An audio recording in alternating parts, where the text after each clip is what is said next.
जब रसूलुल्लाह सल्लल्लाहु अलैहि वसल्लम ने अपनी कौम के अंदर खुलकर दावत का काम शुरू किया तो आप सल्लल्लाहु अलैहि वसल्लम के खानदान बनु हाशिम और आप सल्लल्लाहु अलैहि वसल्लम के करीबी रिश्तेदारों में अफरा तफरी मच गई।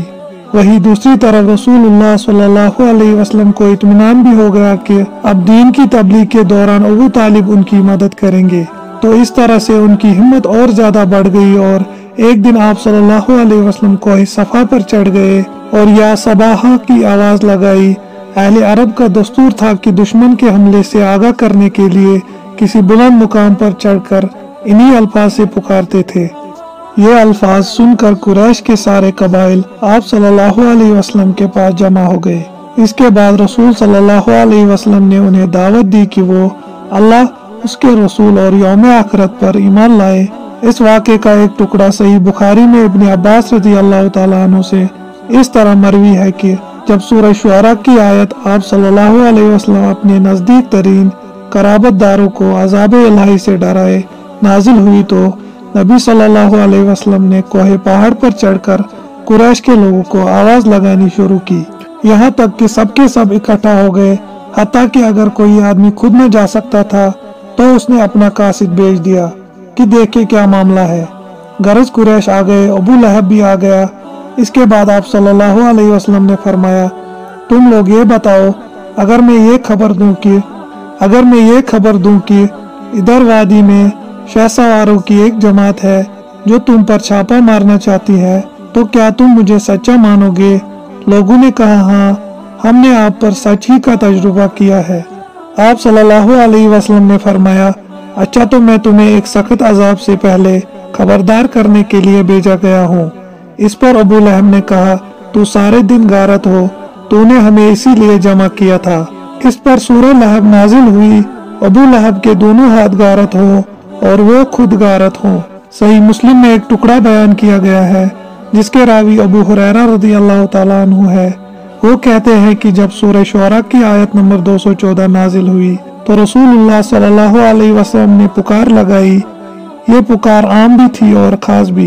आप सल्लल्लाहु अलैहि वसल्लम ने कहा, ए जमाते कुरैश, अपने आप को जहन्नम से बचाओ। ए बनी काब, अपने आप को जहन्नम से बचाओ।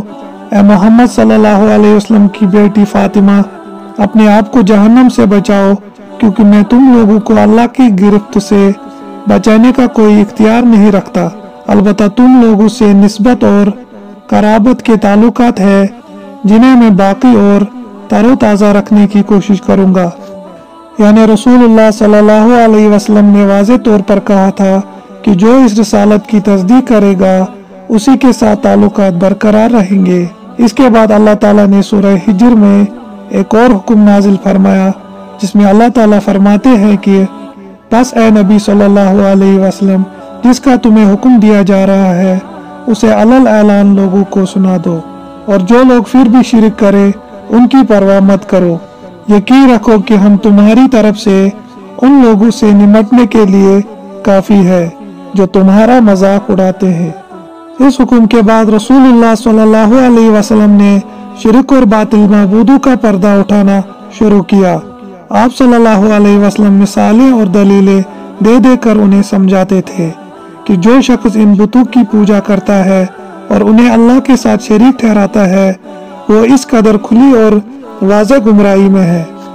मक्का वाले ऐसी आवाज सुनकर गजबनाक हो गए जिसमें उन्हें गुमराह कहा गया था, क्योंकि इस आवाज ने मक्का की पुरसुकून फिजा को हिलाकर रख दिया था और इस इनकलाब की जड़ काटने के लिए उठ खड़े हो गए जो अचानक से उनके सामने फूट पड़ा, क्योंकि वो जानते थे कि अल्लाह, उसके रसूल और आखिरत पर ईमान लाने का मतलब यही है कि अपनी मनमानियां छोड़कर हमें अपने आप को मुकम्मल तौर पर अल्लाह की इताअत करने के लिए तैयार करना होगा। और इस तरह से दूसरे तो दरकिनार इंसान को खुद अपनी जान और अपने माल का भी कोई हक न होगा। और जो ये मुशरिकीन बाकी लोगों पर अपना हक जताते थे और उन पर सरदार बन बैठे थे, इसका सफाया भी होगा। यानी निचले तबकों पर जो मजालिम वो ढा रहे थे और जिन बुराइयों में वो मुलवस थे, उनसे उन्हें हाथ धोना पड़ेगा। कुरैश ये सब समझ रहे थे, लेकिन उनके सामने वो शख्स था जो अमीन और सादिक था और इखलाक में आला मकाम रखता था, और उन्होंने अपने आबाओ अजदाद में कभी ऐसा शख्स नहीं देखा था, इसलिए उनके बमुकाबल करते तो क्या करते।